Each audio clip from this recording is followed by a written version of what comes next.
Welcome to No Man's an Island, a podcast powered by Men's Therapy Hub. I'm Chris Hemmings, and on this episode, I'm going to be speaking to Dr. Zac Seidler. Zac is a clinical psychologist, and it certainly isn't a stretch to say that he's one of the world's leading voices in men's mental health.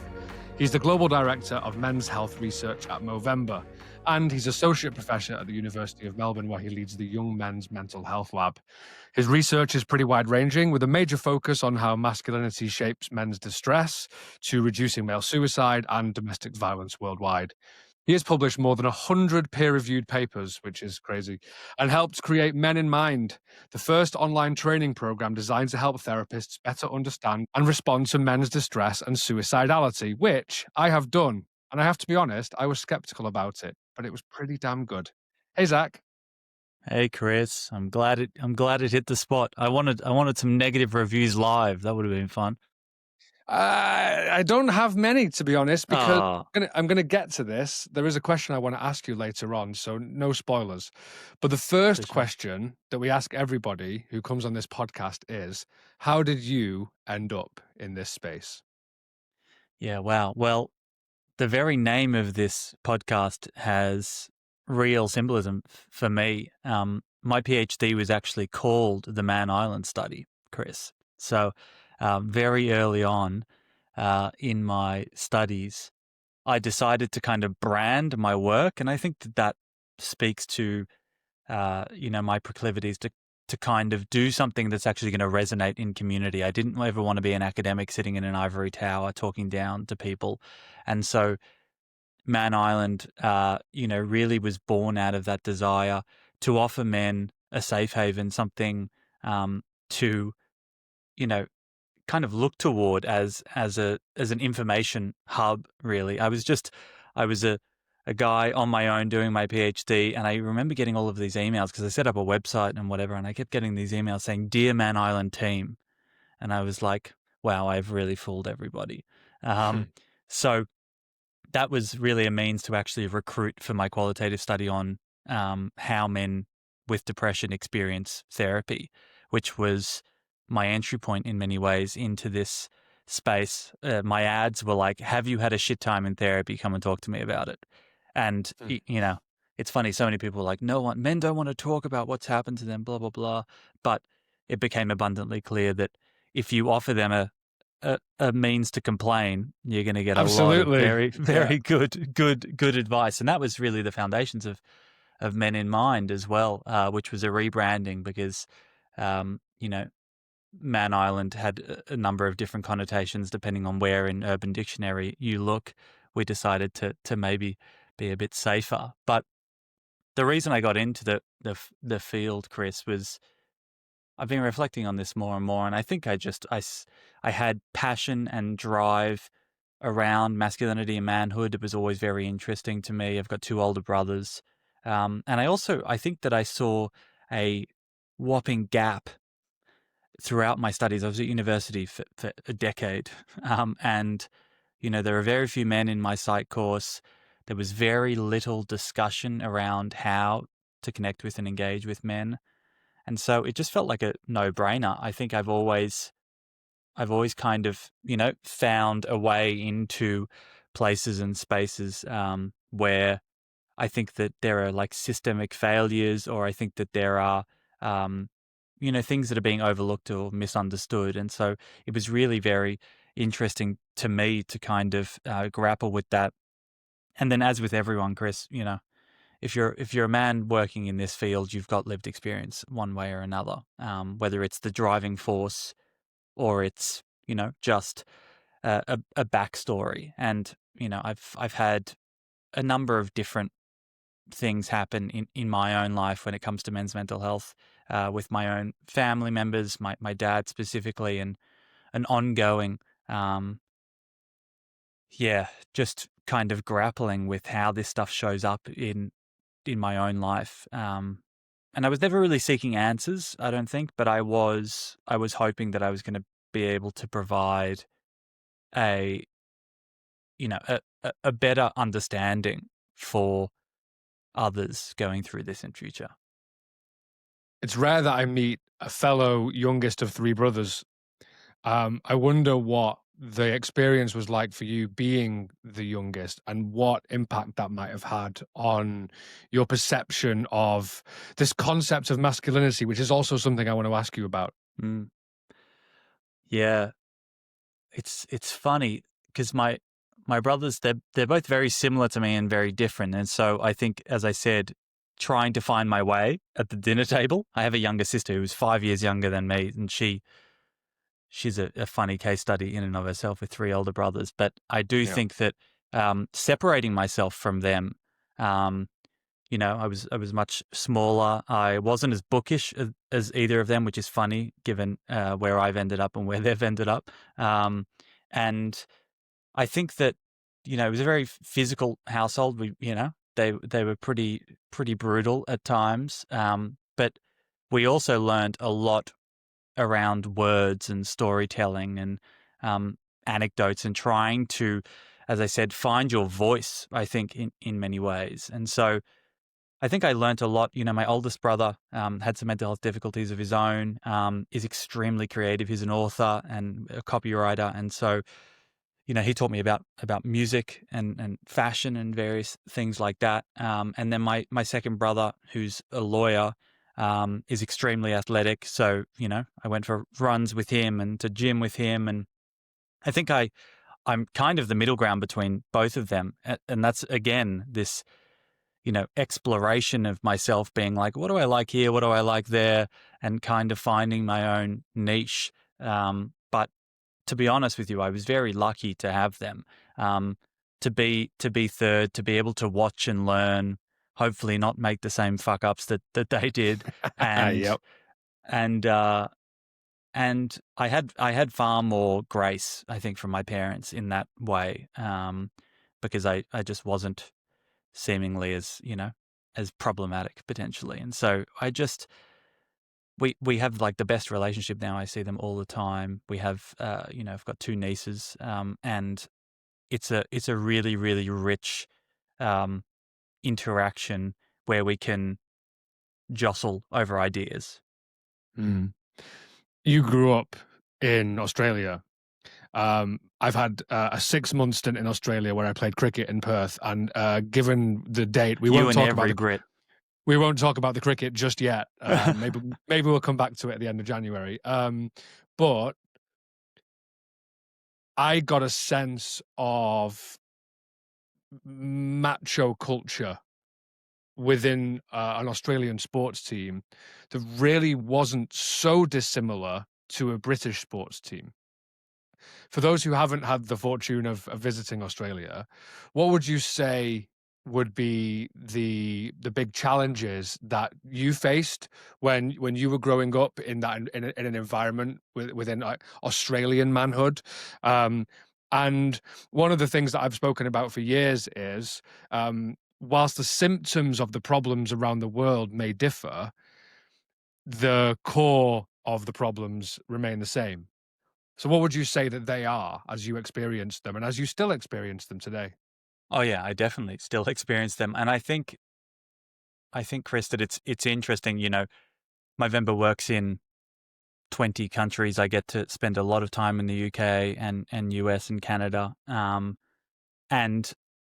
the similarities are far greater than the differences. There is no doubt about that. I see and feel almost pretty much the same things in each of the countries that I come to. I would say that England is the closest to Australia for sure. That said, my entire apartment block here, I'm the only Australian. Me and my wife in this block, there's only Brits. So I'm very comfortable understanding British manhood as well. But I think that the thing growing up, I did a bit of drama and music over here. I was a drummer. I loved the arts, but then I was also an athlete, trying to play football, not too well, and running and swimming or whatever. And Soccer so or Aussie rules? soccer, the Okay. real football, Yeah. No, Okay. Aussie rules is not for me. I'm not into getting king hit for fun. So Yeah. the world game. But I found that code switching, I found that chameleon-esque, desire to kind of have multiple versions of myself was very interesting now in hindsight.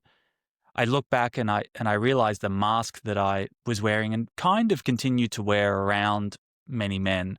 And, especially when it came to sport, the banter and the putting people down, which is where most of the humor kind of came from and the connection came from. Once that was gone, when high school ended, there was such a vacuum of actual meaningful, connection between the guys, such that I've seen so many of those friendships just fall away because they weren't actually built on anything. There was no real foundation.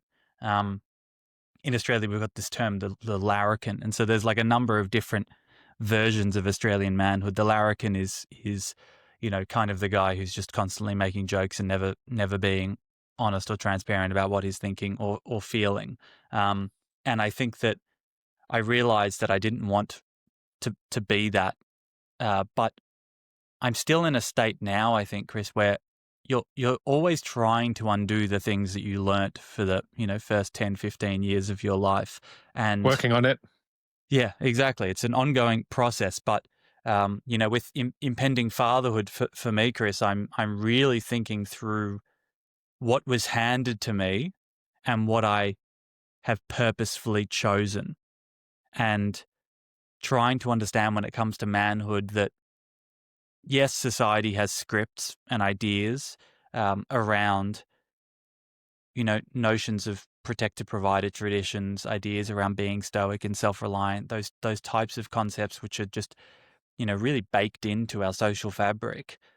But I think for a long time, I was just passively consuming those things and believing that they were fact. And, much like the algorithms now, what I try to do with young people is tell them that they have choice, that the information that is washing over them, should be consumed in a critical manner.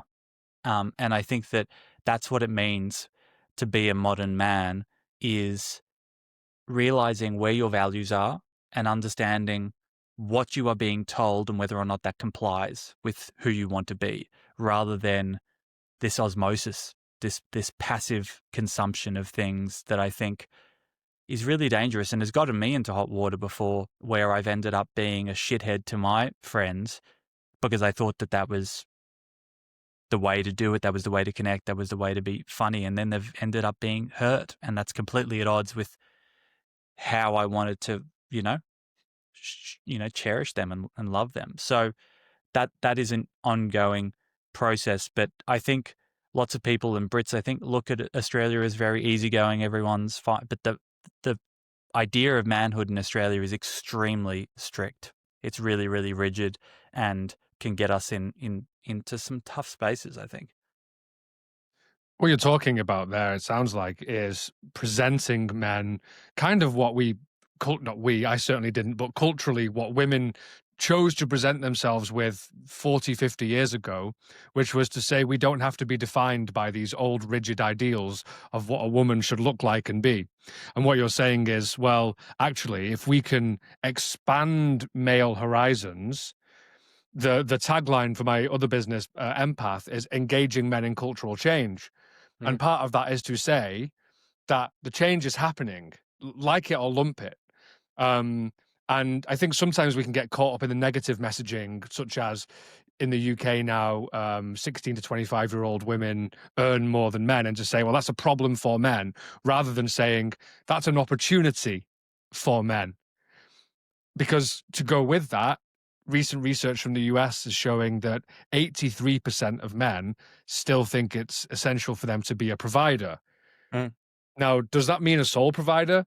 But also I would question then, a provider of what? Because a provider of safety and sanctuary, then sure. But a provider of all of the cash, my first ever girlfriend that I lived with, she was a doctor, I was a journalist, no prizes for guessing who earned more money. I had to go through a process of being like, she's going to pay for 2/3 of the rent. Ooh, that like sat weird in me for a time. And I worked on it, of course, because then I realized, great. I'm getting to live in a better apartment because she's smarter than me. But it plays on a part of us that is, and I wonder what you think, is it innate?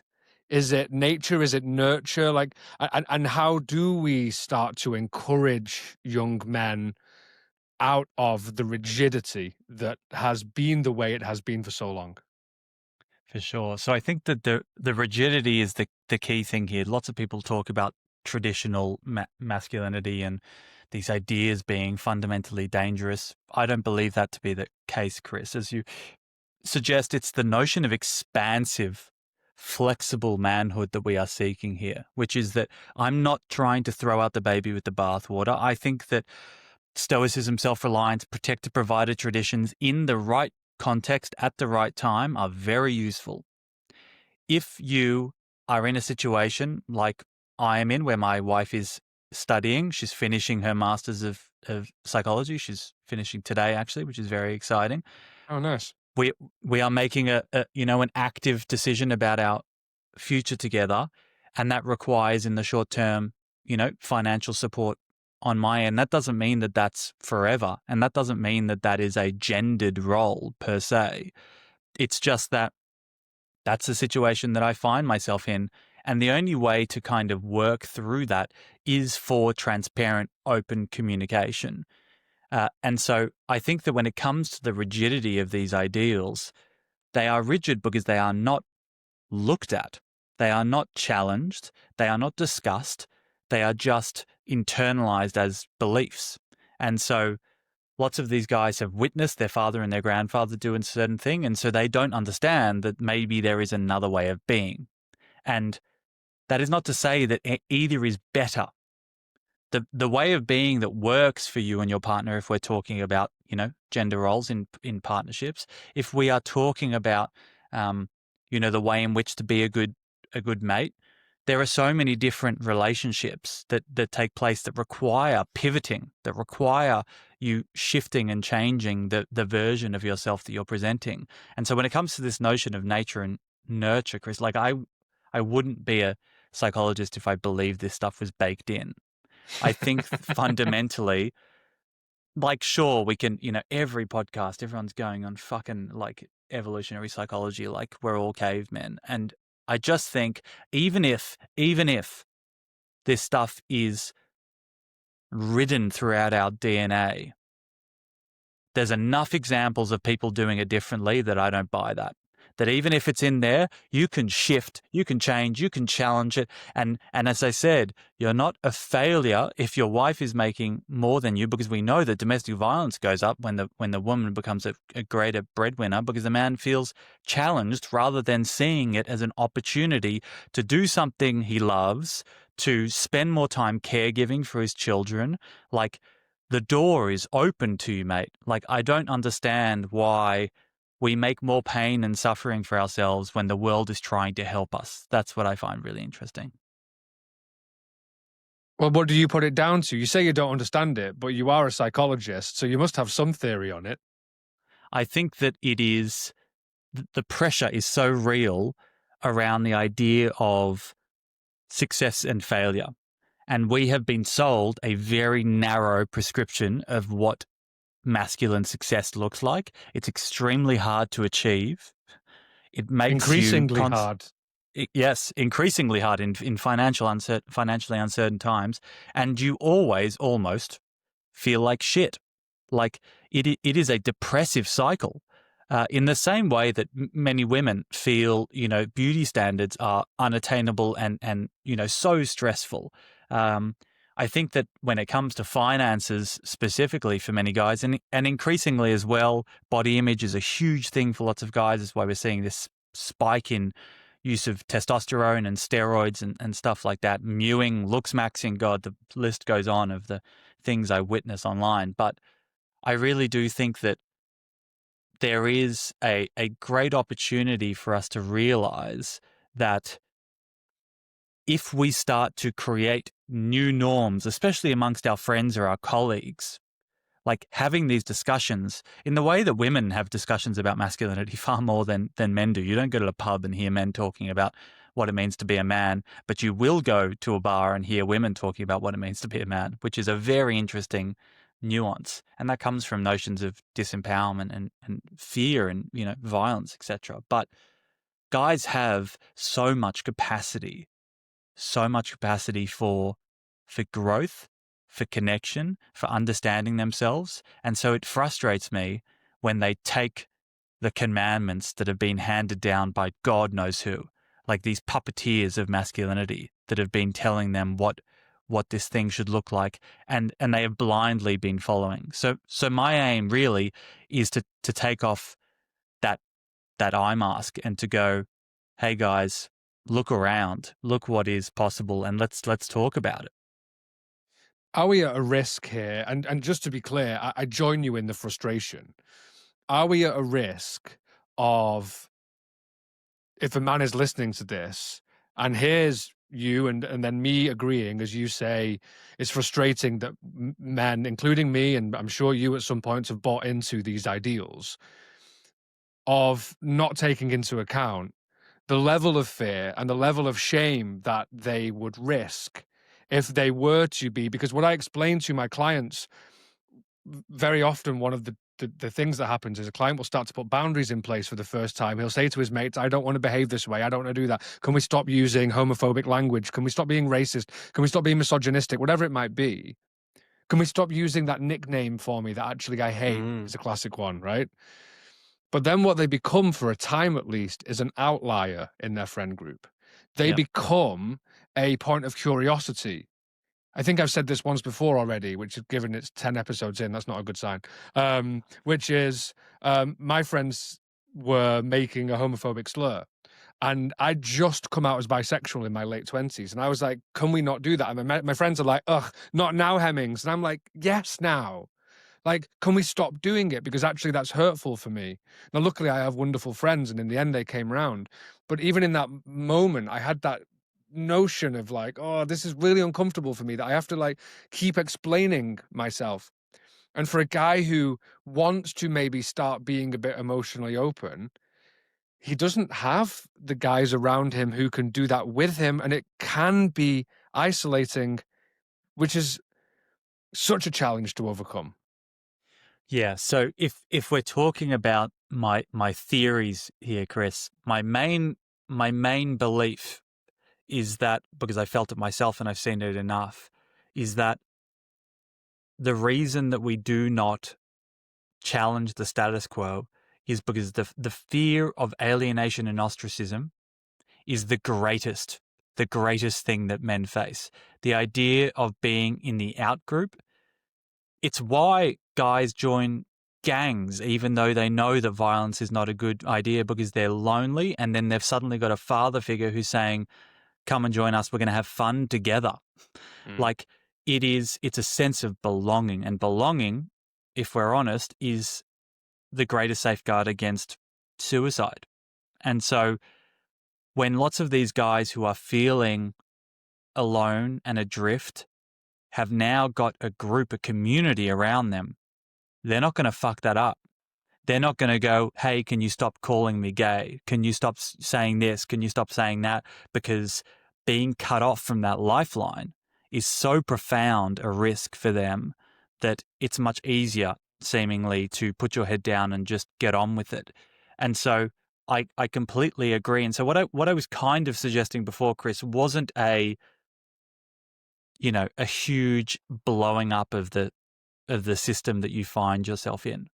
In the same vein that calling men out for misogynistic jokes, for instance, has been shown pretty consistently to be a very bad mechanism of behavior change. Calling people out, shaming and distancing them, unless you have a really rich, relationship with your friends, where you say, hey man, can we just not do that? I'm not feeling good about when you're saying this about me. That's a very different situation from, in the round, they're making broad brushstroke sexist comments. And so what we see, is this notion of trying to call people in, trying to get them on board your way of seeing the world and thinking. But lots of these guys need to do that work first they need to understand what to say. They need to understand how to walk that path, which they haven't done before. And when you're not surrounded by a group who is, necessarily wanting to do that, it's going to be very hard for you to do this on your own. Lots of guys use Reddit, they use online forums to kind of flex and stress some of their ideas, their notions of how they think that the world should work. But it's a very isolating and risky thing to do. And so what I hope is that something that we can stress, Chris, that I talk about a lot is this notion of like pluralistic ignorance, or the perception gap, as we call it. It's a very academic term in some ways, but it's this idea that your beliefs around what it means to be a man, around what type of guy you should be, whether it be, I think that, men should always be the breadwinner. Lots of guys don't actually believe that in themselves around their view of the world. But when you ask them, what do you think culture thinks? What do you think society thinks about that? They say, oh, everyone out there thinks that I must be the breadwinner. And so it's this disconnect between how you feel and how you think society feels. But if I go to each man, 10 guys in a locker room, and ask them separately, away from one another, what their actual views are on things like gender equality, you're going to find some pretty progressive ideas. It's just that this notion of what they think they have to live up to, that's what really stresses them out. And so it's this drive towards being something that others want you to be. That dance is so taxing, Yeah. And it takes a lot of courage to break out of that mold. And it's one of and regular listeners to this podcast will know that I absolutely love a cheesy segue. So you were talking there about calling men in rather than out. And what we're trying to do at Men's Therapy Hub is to call men into therapy. But there is, there are kind of the apocryphal tales of the group of 10 mates. And when one of them finally admits that they're in therapy, it turns out 4 of them are in therapy at the same time and 2 have already been, right? So we are trying to encourage, and you are actively doing a huge job globally to encourage more men to engage with their mental well-being. Some of the most common research that I cite is your research that showed that 44% of men drop out of therapy early. That they come to therapy. I mean, the statistics on the number of men that come to therapy is terribly low, and that's something that can be improved. When they do come, you just talked about there, with guys, with their group of mates, they don't have the tools, they don't have the language, they don't have the skills to listen. They don't have the courage to not get defensive, right? That's a huge thing. What your research showed was, and I do want to get into this, was that the main reason that they dropped out was because they didn't feel like they connected with their therapist. But I wonder if what is keeping men away initially is that fear of, I don't even know what I'll do when I get there. That is 100% the case. We've done studies showing the barriers into therapy in the first case. I think, Chris, what we've always tried to do is focus on reach and retention. And so we're trying to actually separate those, because I think when I joined the sector, over a decade ago, everyone was obsessed with getting more men in the door. That reach question, that's what Movember had done for a very long time. That's what really the entire literature base was like, men don't seek help, so get them in. And so I did enough of those studies as well to try and understand the structural and attitudinal barriers.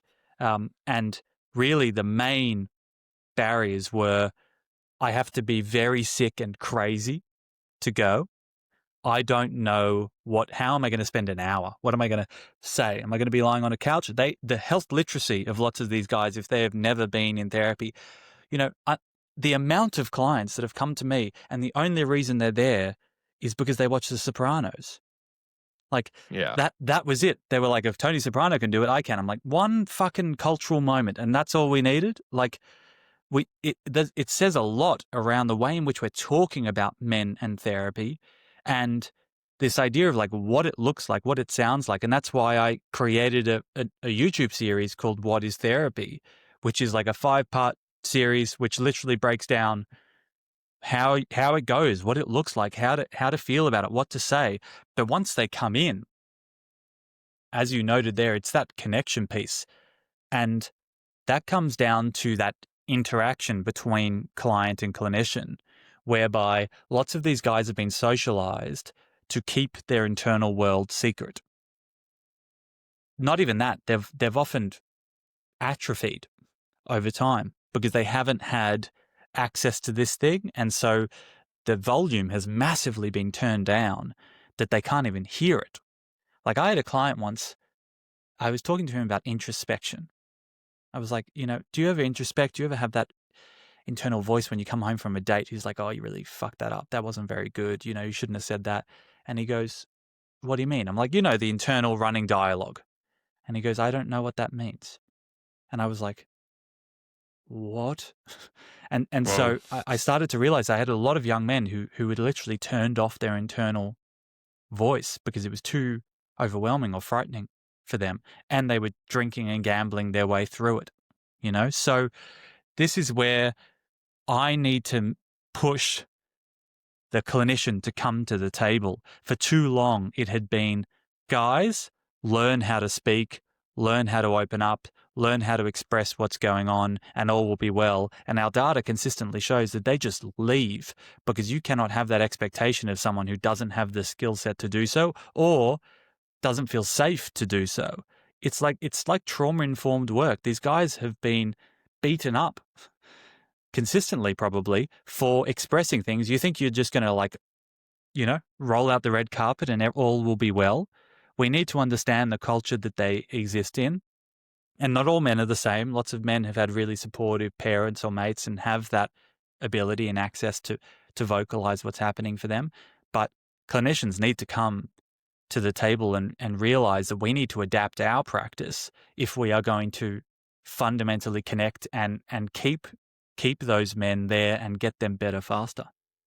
And that was almost word for word what made me reach out to Jet Stone, who's the co-host of the podcast, because he wrote a piece in Psychology Today a few years back that said, we need to stop making men change for therapy. We need to change therapy for men.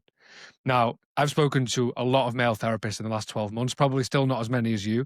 And the biggest frustration for me is not a single one has told me that there was specific training on their therapy course about working with men. And I was one of 3 men who graduated on my therapy course out of a cohort of 24, I think. Yep. I was a massive minority in that room, and we talked about every minority except for the elephants in the room, right? The loud Mancunian guy at the back who kept speaking about men and kept asking and kept saying, but I don't feel like this intervention would make sense to a lot of men. This doesn't feel appropriate. Do you think that we need as a profession to start to actively engage with the realization that men have been socialized differently, so men will need a different approach? Yep. I think that's where all of my work has come from. I was only gaining so much traction by going to men and saying, this is what you should do. This is how you should speak in therapy. I'm like, this is like whack-a-mole. You're going to have to go to every man. Every guy. Find a way to train him. And it's like, that's not how this works. And so it's much easier to create an adaptive system. In the same way as you said, that we're dealing with every minority. We're trying to understand what, ethnic and racialized groups experience. We're trying to understand what sexual minority and gender minority groups are dealing with on a day-to-day basis. And why not try to seek to understand masculine socialization? The interesting thing, Chris, that I witnessed very early on, which is now massively subsided, which says a lot, is that when I went to start to create this training, I got a lot of psychologists saying to me, oh, we don't really need this. I see men, like 50%, I see 50%. It's funny, lots of people call me a specialist. I'm like, I deal with half of the population. I don't know if it's a specialty. It's a bit crazy. But they're like, we understand it. Like this is general knowledge. This is general knowledge. And so when I went to create this thing, I really wanted to make sure that I wasn't teaching clinicians to suck eggs. I wanted to make it very specific and clear from a therapeutic standpoint how you can fuck this up if you do not attune to the things that are coming in to the room. And what we found in our randomized control trial of Men in Mind, it's that, we were like, we're going gold standard here. The only way to kind of get this over the line is to do the most rigorous and robust trial that we can of this training. And what we found was very interesting is that there was a gendered effect such that guys, male clinicians specifically, pre-training had so much confidence in their ability and understanding around engaging with men. Women were like down on the floor. They were like, oh, I'm trying to work it out. I feel uncomfortable. It's really difficult. I don't know what type of banter, how to use it. After the fact, men's scores dropped. They were just like, holy shit, I had no idea what was going on. I just thought I'm a man, and so I know how to do this. And women's scores went through the roof. And so we're at a point now where we realize, firstly, given, 81, 82% in Australia of psychologists are women, lots of people are like, oh my God, we need to make sure that we have more men because women can't treat men. Absolute bullshit. That is not the case. I do not believe that men are any better at treating men than women are.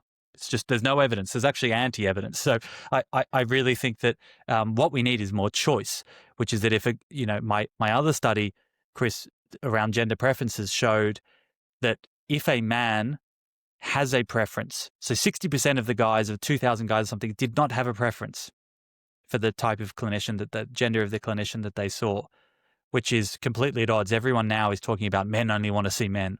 Not the case. 60% didn't care. They want a good clinician. 21% wanted to see a woman. And that was typically younger guys who have this desire for like a maternal, character. And they also are just much more comfortable speaking with women because that's all they've ever done, really. And then 19%, which is actually the later 30s, early 40s men, started to want to see a guy, and lots of them couldn't do so because there aren't many men out there. And so which is why what you hear is men saying, well, men must want a male therapist because all the male therapists I know are working with men. And it's like, yes, but that's because there are so few male therapists that the men who specifically want one make up like 95% of the available slots. So it's all gone. Exactly. Right. And so if you have a preference, what we found is if you have a preference and you do not get that preference met, your outcomes and your likelihood of dropout is far greater. So your outcomes drop and your chances of dropout are higher. So you want to be able to meet their preferences, but to do so, you need to be able to create training that engages all clinicians of all backgrounds. And so that's what Men in Mind came from and is really a 101, Chris. You'll know there's a lot more depth that is required. There's a lot more, specific groups that we need to talk to, whether it's veterans or in Australia, our Indigenous populations or gay and bisexual men. Like there's so much stuff that we can go into, but we needed a 101. No one was doing this stuff. And now we're in, 8 universities across Australia, and that's going to expand massively. Mm. And that is about saying, which is exactly what we say with Men's Therapy Hub, which men's therapy is male therapists for men. But the only reason we do that is because there aren't enough male therapists. And this is about trying to say to men, hey, there are a load of men out there who are male, who specifically want to work with you because you are male. And maybe that might take down one of the hurdles that means they're not coming in. It's not about saying that women aren't great therapists, because there are. And also, there's plenty of women who are shit therapists, just like there's plenty of men who are shit therapists. We're all, it's about finding the right therapist for you. But what you've done is you've created this Men in Mind. And I said before, I did it, and I was skeptical. I think I was skeptical because I've been looking at and studying and writing about, as a journalist, men for 10 years. So, I did the like, well, what can I learn from this? And shut up, Chris. You would like stop being privately educated for a moment. And what was great about it was I did learn some stuff, but I think the thing that I appreciated most about it was I started to watch it from the perspective of somebody who hadn't spent 10 years doing this. And I had kept going like, oh shit, that's good. Oh shit, that's such a good idea. And I think the thing that I use most is this idea of the rucksack. And what I say to my clients is, so in this training, Zac talks about this, the masculinity rucksack, and it is this bag that we carry around with us for so long, and so much in that rucksack we don't even know why we're carrying it, and we don't even know that it's in there. So to come to therapy and what you talked about is it's great imagery, and I love using imagery with my clients. Taking the rucksack off and like taking the bricks out and going like, the fuck's that? Oh, like, hey, can I hold that? Like, as a therapist, like, hey, can I hold that for you for a second? Okay, like, do you want that back? No, actually, I don't. Oh, okay. So where did you come up with, because obviously you've done research for a long time, but where did you come up with all these notions from? Was it, from peers? Was it just from your own experience? Was it gut instinct, some of it? Like, where did you come up with the ideas for the training? Yeah. So the end of my PhD, I wrote, a really long PDF of just like everything that I had read or seen. And I did a scoping review actually of all of the suggestions for how to engage men in therapy. And it was very funny. None of them were evidence-based. It was just a lot of old mates in the US being like, I've been working for 40 years. Let me tell you what's going on. And so I kind of brought it all together and then started to see, where's the overlap here? What's showing up? What are the things that are consistent across 50 papers? Everyone is saying the same thing. The backpack thing, it's funny because at the start of the podcast, I kind of explained the same thing, which is like, what have you been handed? Do you need this? Is this useful to you? But I'm obsessed with imagery and metaphors. There's a whole, module on metaphors in Men in Mind. It's really a very important part of therapy with guys, I've always found. And so that it was kind of I a use mix a lot between of sports metaphors. Oh, of course. And they, and this is the thing, it's like plenty of sports I've never played before nor have interest in, but just like get around it. You don't need to, you can find a way to bring them in. And so I always found this idea of building and growth is such a central facet to lots of people's idea of their manhood. And so I started to think about the idea of what it takes to build something. How do you do that purposefully? And so bricks was the first starting point, which is funny because the rucksack actually came second as a means to understand the weight that people were carrying around with them. But the way in which the metaphor kind of works is that you're carrying around this backpack full of bricks, and once you come into therapy, the aim is that you, over time, you feel safe to open the zipper, pull out the bricks and show me what they were. I'm going to ask you where you got them, firstly, which I think is really important. Like, who gave that to you? And can you actually remember your dad telling you to shut up and stop crying? Can you remember this idea of like what it means to become a father and that you have to fit this role? Who gave you these ideas? And as I'm holding them, as you say, Chris, I ask, do you want them back? And if you don't, what can we build with them over here? What can we build with them purposefully over here to create together, to co-create this purposeful idea of your future manhood that you are trying to inhabit now as the house that you are going to live in? One of the issues, I think, with therapy in general as an umbrella term is that you can go into a therapeutic website and you could say, I mean, if you go on mine, it says that I work with transactional analysis, Gestalt therapy, CBT, person-centered, humanistic, right? And it's like, fucking hell. And on some websites, on Men's Therapy Hub, you can only choose 5 specialisms or specialities if you're in the US. Nice. But on some, you can choose, I work with 50 of them. Are we still at a risk as a profession of being a little bit holier than thou, a little bit like, well, we are smart, we are intelligent. And if you don't know what these things are, you need to go and learn, because I don't think guys really know. Maybe CBT is probably the most well known. Oh yeah. They don't really know, and they don't really fucking care, nor should they. Right. Like, this Right. is where you should have a very plain English summary of who you are, because they want to know who you are. They want to understand that you are a human, not a robot. There's so many great TV shows about therapy now that are coming out, and Jonah Hill's one with Stutz, which was really interesting. He was like, I've got friends who can offer me Socratic questions. I'm paying you as a therapist. Can you offer me some advice? Can you give me something? And that's the thing that so many, my whole degree, they were like, don't tell anyone what to do. And when I started in practice, guys were like, can you give me something? Like, what do I do next? So that as an idea, I think is so important. And so I would describe CBT in some ways in a very broad base or act to my clients. I would never put it on any website.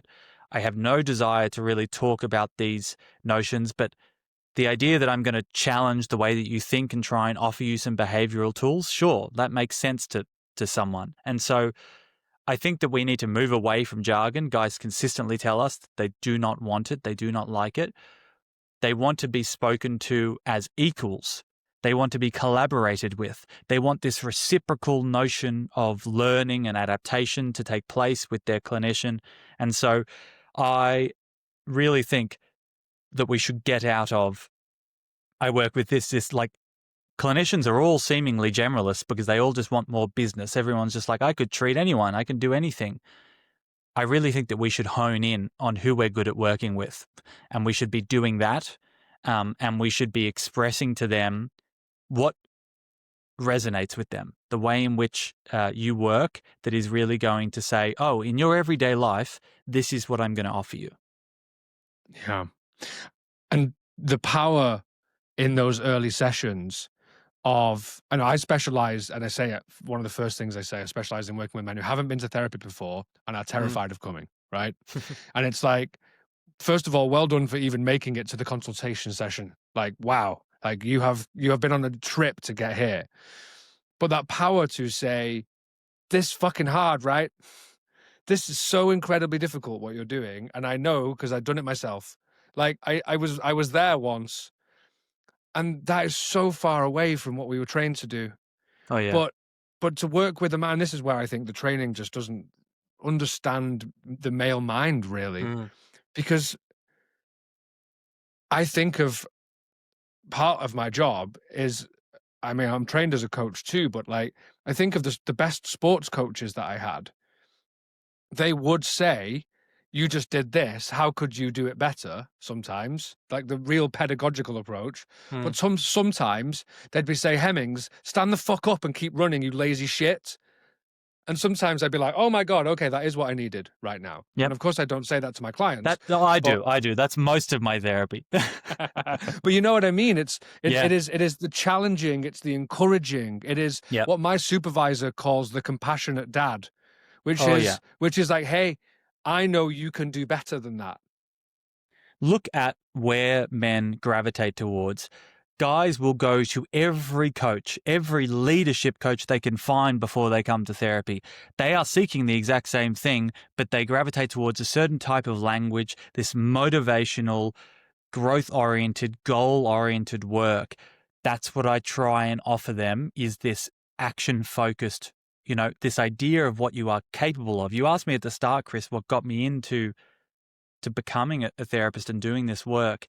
And I think since I remember being 11 or 12 and always being the one in my friend group trying to push my mates to not be better, but just try new things, give this a go. I was always kind of the motivational coach for my friend group. And I think I do that still to this day with my clients.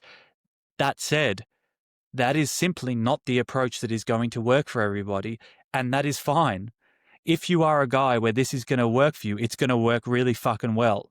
And so for those 10% of guys, I am your perfect clinician and you should come and see me. For the others, you shouldn't. And lucky there are thousands of other people you should go Right. and see. So Yeah. that idea of really providing and creating an environment, firstly, that is focused on safety.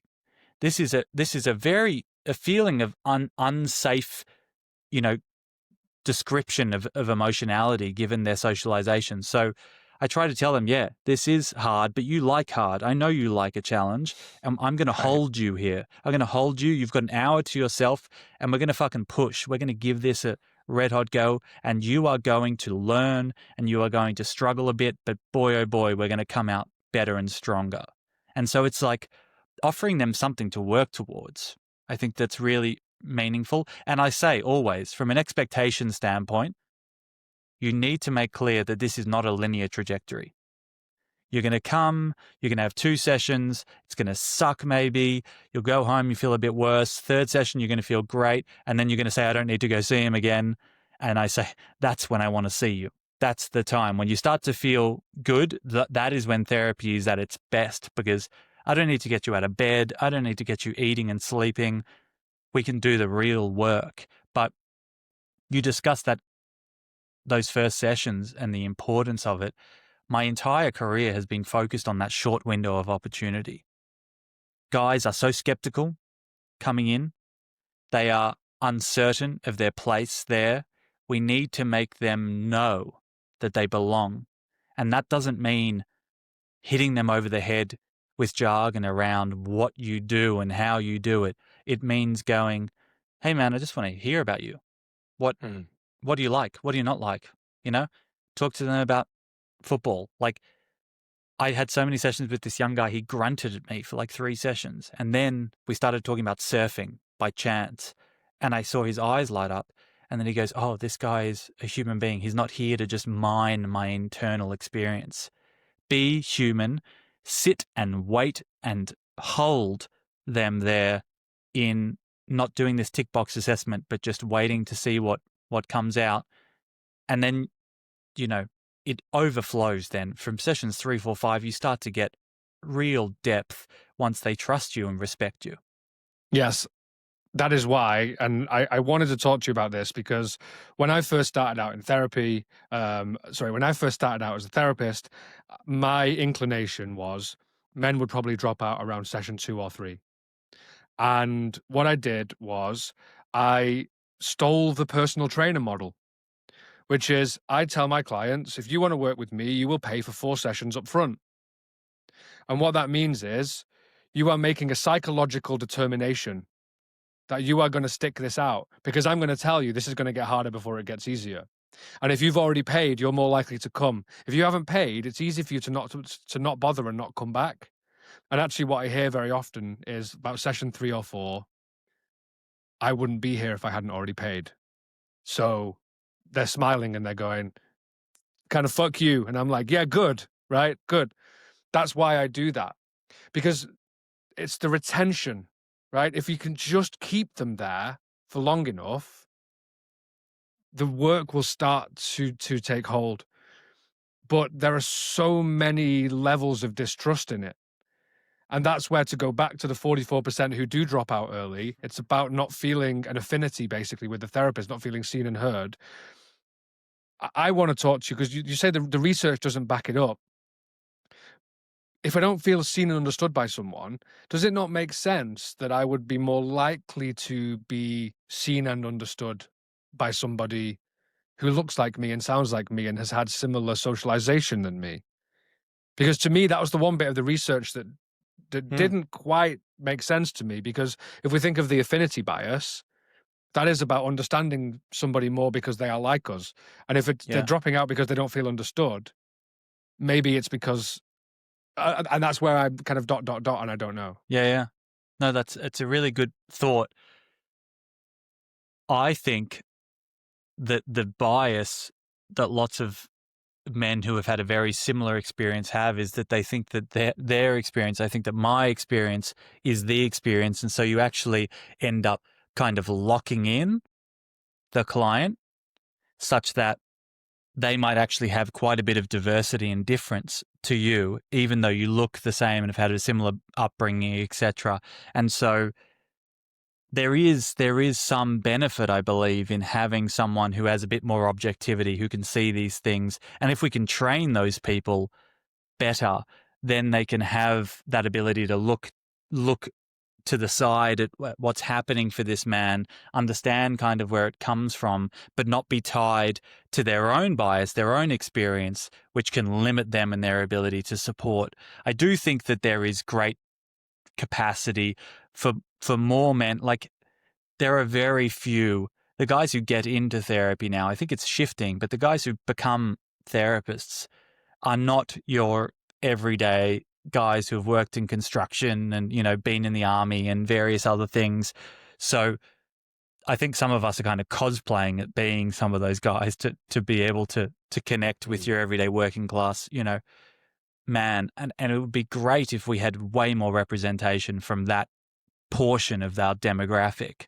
But I think across the board, really, we want more choice. And then the evidence that comes out in the next decade is going to be really telling there, Chris, because we have far more splay around the number of clinicians with totally different backgrounds, we're really going to understand how that matching works. We used a very blunt tool in our research, and so I think that we're going to have to do a lot more to understand how that idea of that bias kind of shows up. Watch this space. Okay, I'll check back in 10 years. I could talk to you about men in therapy all day, but I do also want to talk about the behemoth that is Movember, and it's the 1st of December, and you're still sporting your Mo. I'm growing out the beard now. It's coming back. Okay, you're doing December. Yeah.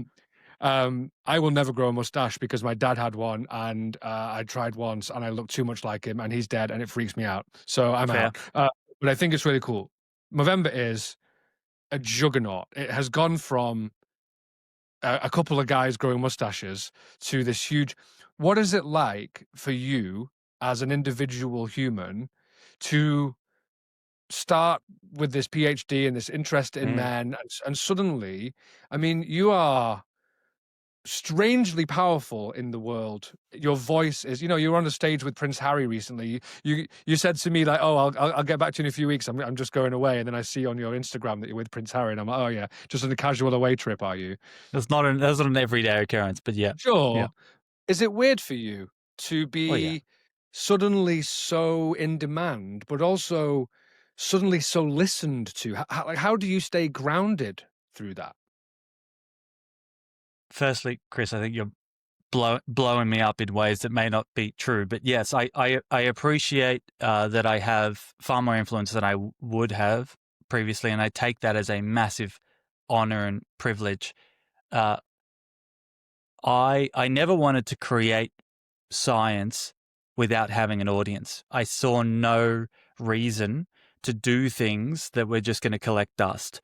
And so when I joined Movember, honestly, it felt like coming home because I'd sat on my own. Honestly, there was very few people doing this stuff at the university I was at. I didn't really have anyone to talk to about my stuff. I was the guy putting up his hand in every lecture being like, what about the boys? And they were like, shut the fuck up. And so to be able to walk into an organization that firstly was extremely moldable and flexible to these new ideas that I was bringing, they wrapped their arms around me. They gave me a lot of opportunity to kind of have that voice, be that voice. And secondly, to translate, to go from that PDF at the back of my PhD that sits there for everyone. Everyone's got one of those in the back drawer, hopefully, and to create something, to fund the videos and the platform and all of that. I will be forever grateful for that ability, for my vision to be held and to be expanded on and now spread across the globe. And so I'm very, very lucky that, I think that there is a lot of luck around timing, around being able to walk into that space and hopefully offer a new perspective that was lacking. But I stand on the shoulder of giants. I have incredible colleagues. My whole team is the best. They push me, they question me, they teach me each and every day. And the sector is incredible. The UK sector in particular. Every time I come to the UK, I get to work with like James's Place, the best organization who's constantly on the front lines trying to work with men in suicidal distress and others. I'm just I was in the right place at the right time, and I'm just trying to do my best to make sure that I'm going to give voice to some of these things which really have not been looked at, and to make sure that men get a better opportunity when they come into the health system. You talked about things that aren't looked at. And I want to caveat this because I do want to acknowledge, like, Movember has changed the game in terms of men's health. You're currently changing the game with men's mental health. I get the sense, and this is not just an issue for Movember, this is an issue for global organizations, that sometimes organizations like Movember have to play the game. And one of the areas, and I know this isn't the first time you'll be challenged on this, one of the areas where I think that we still culturally are falling down is we're not actively acknowledging kind of male victimization, male victims of abuse, but also I talk regularly about male violence, like men are biggest perpetrators and biggest victims, right? Yep. And I spoke to Jet about this, and so this is Jet's wisdom, not mine. So I'm not going to take credit for this, but to discount male victimization, it kind of reinforces the power structure of the patriarchy, or this idea of the patriarchy, because that concept needs men to be invulnerable, not weak. And to say that men can't be victims, we're saying that men can't be vulnerable. And therefore, if we say that they can be victims, we're saying that they can be vulnerable, but male vulnerability is not something that is incumbent within the patriarchy. And so it's super confusing, right? So basically, by not talking about male victimization, we're kind of working against the system that a lot of people are trying to dismantle. As yet, Movember hasn't stepped into the space of engaging with male victims, and you're not the only ones. Is it hard as an organization like Movember to step into a space that is still culturally unpopular? No, it's not. I'm very happy to walk into those spaces at the right time with the right partners. I will say, when it comes to the UK bill specifically, gotten a lot of heat from a number of people who I don't think are really coming at this from the right perspective. But we worked, and this is not me, the belief that I am the puppeteer here. I have only so much influence in the organization. I'm 3 tiers down from our I'm not our suggesting CEO, that it was your decision. Yeah. But when it came to the bill around male victims, we specifically went to the sector partners who are leading that advocacy, and we asked them, how would you like us to show up? So this is where the behind the scenes stuff takes place. And they said, can we please have some soft and silent advocacy from you? We do not want you to join this, because the idea of being a juggernaut and taking it away from these on the ground male victim survivors was not what these 3 leading organizations wanted us to do.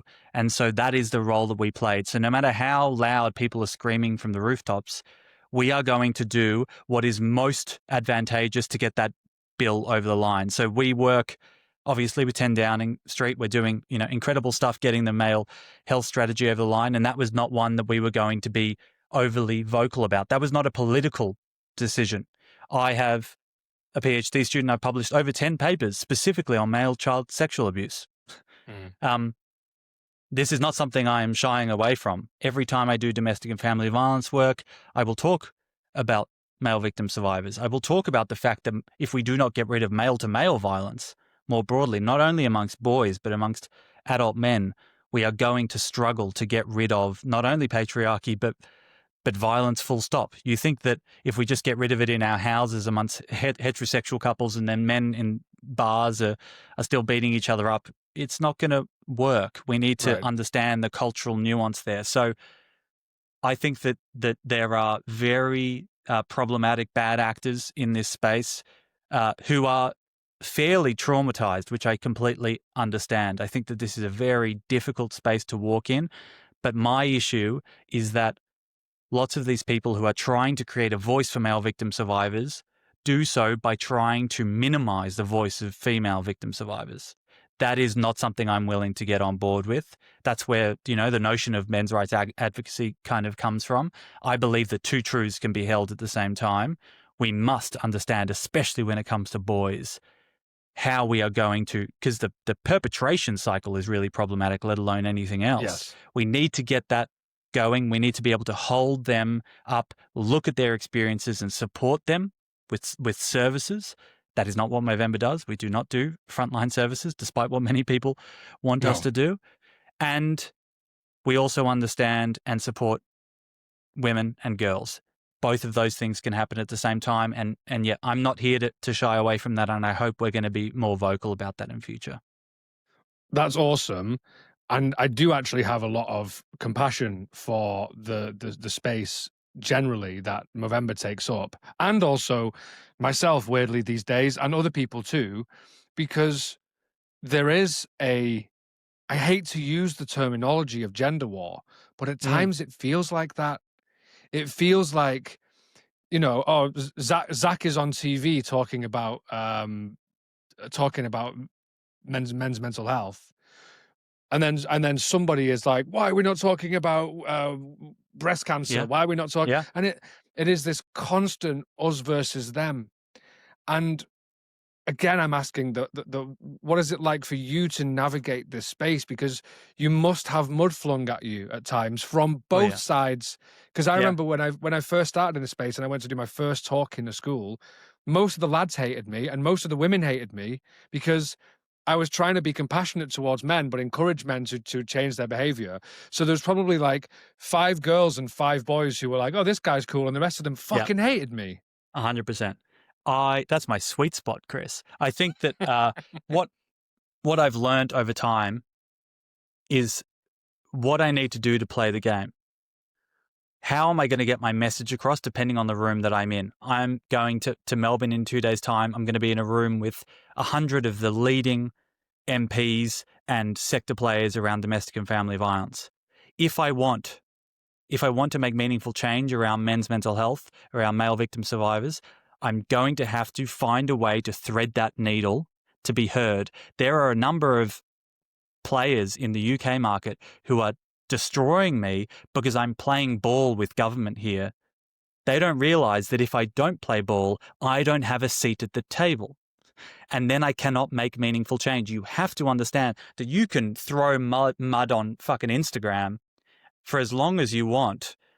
But when it comes down to the rooms of power, when it comes down to meaningful change, you have to make some shifts. You need to be able to find that room to get in there and have a conversation that is actually going to benefit the men and boys that we are serving. And that means not blowing it up. But isn't that frustrating? It's that every time I do a talk and there's women in the room. Caveats. I'm fucking caveating all the time, Zach, and I don't want to do that. And so what you're saying is you would like to be having a different conversation, but you have to have the conversation. It's my granddad's golfing metaphor of play it as it lies, right? Yep. You have to play the ball as it lies. And right now, as it lies, if you were just being vocal about male victim survivors, as you call them, a better term than just male victims, thank you. Yeah. We're always learning.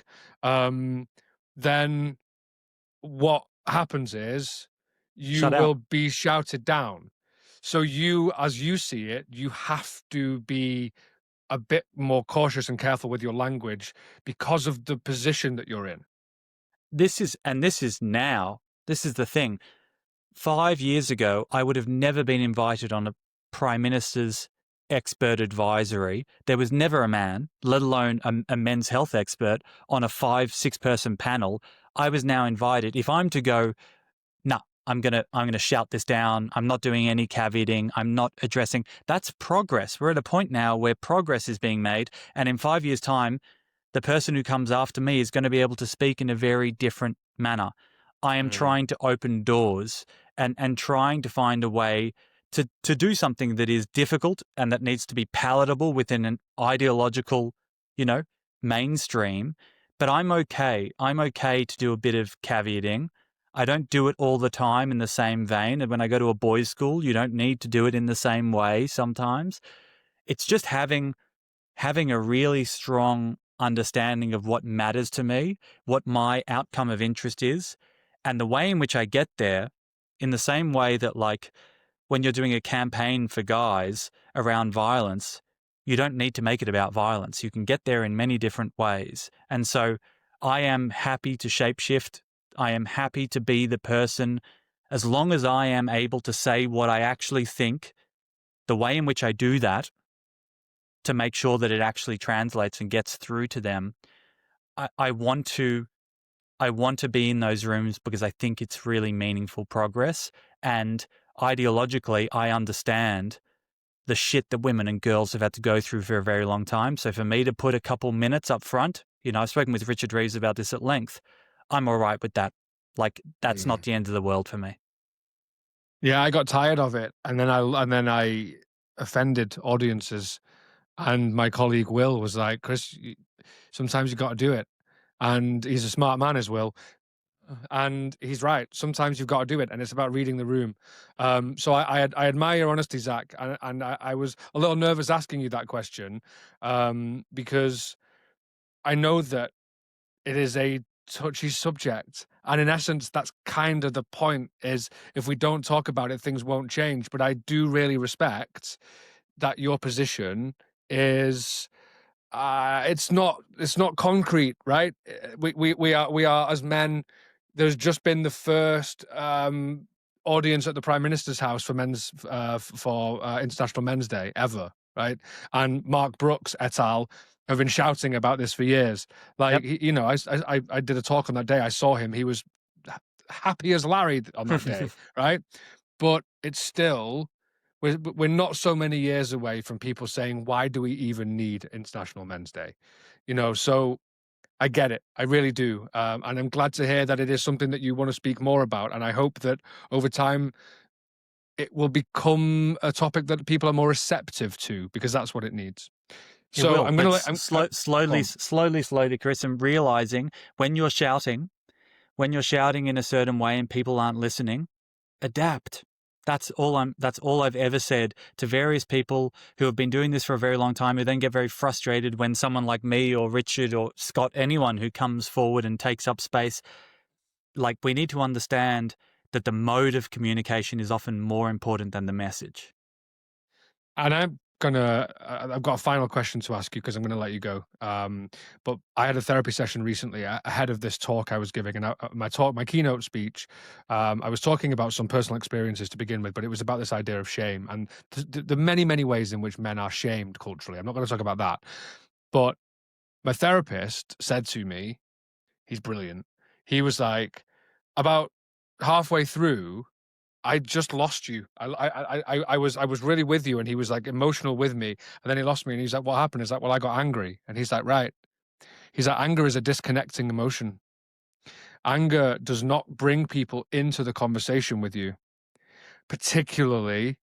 I don't know if you work in feet or centimeters. I'm 6'3", 115 kilo man who is very loud and confident.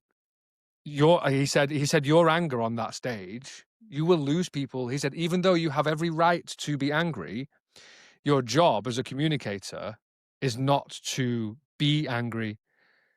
And I was just like, I cried, because I was like, but I'm so fucking angry on behalf of myself and my experiences, but also on behalf of so many men who feel overlooked. And he's like, yeah, he's a man too. He's like, yeah, I get it.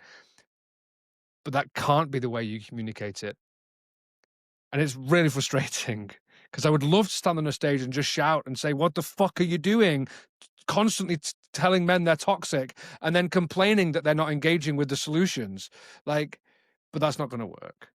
No, I completely agree. I feel that often, but I've been through the ringer enough, Chris, to know I will adapt based on the reception, and I take motivation from the way in which people are engaging with the message.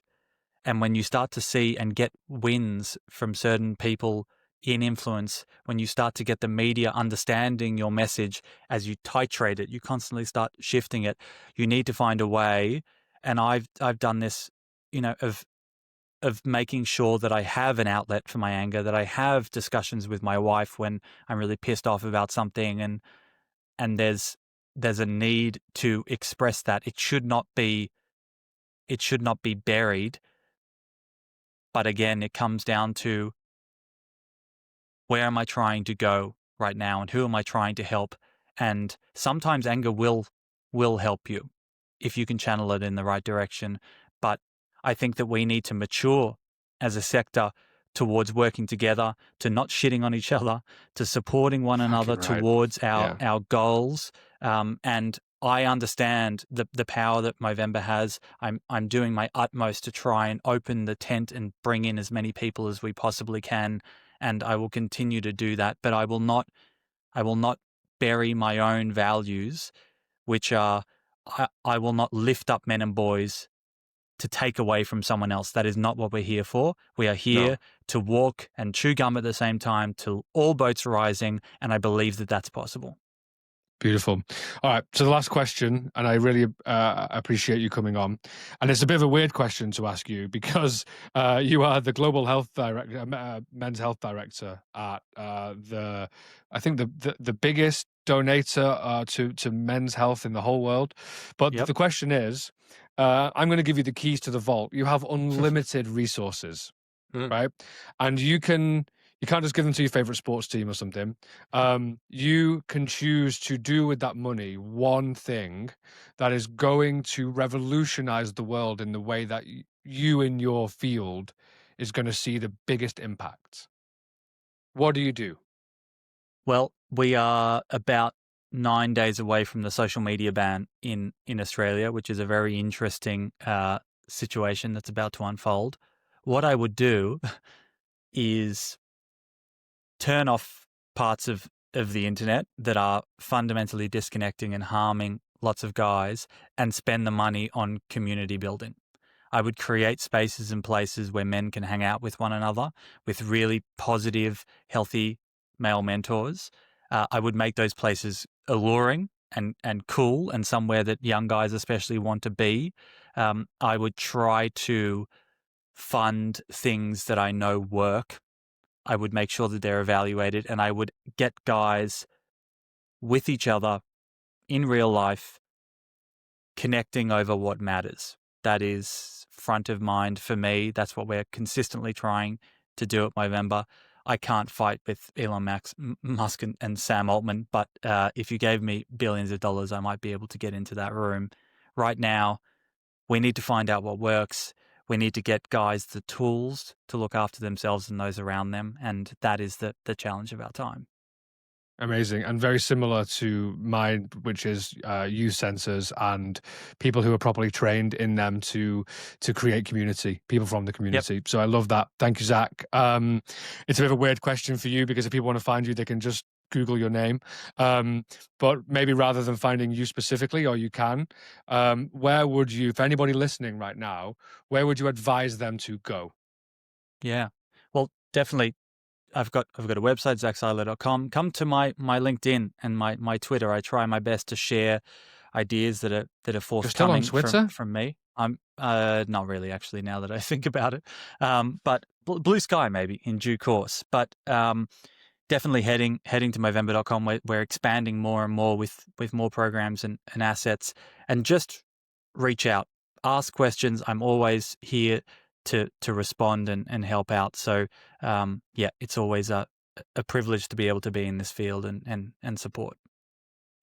Thank you, Zac. I didn't say this at the start of the interview because I don't think it lands very well sometimes, but like, you genuinely have been an inspiration for Men's Therapy Hub. Reading your research and hearing you speak so openly and forcefully about male experiences in therapy helps to impact my approach with Men's Therapy Hub. So thank you. At some point, I would like it to come to Australia, so maybe I'll send you an email. But for now, it's been a real privilege, and thank you for the work that you do, and I'll speak to you soon. Thanks so much, Chris. Thanks for listening to No Man's an Island. If you enjoyed this, please share, like, and subscribe so more people can join in the conversation. This podcast is powered by Men's Therapy Hub, where you'll find more resources, support, and a directory of male therapists for male clients. Don't forget to follow our Instagram and TikTok at Men's Therapy Hub. The music is by the Swedish artist Reindeer, spelled Raindear. Thanks for joining us. See you next time.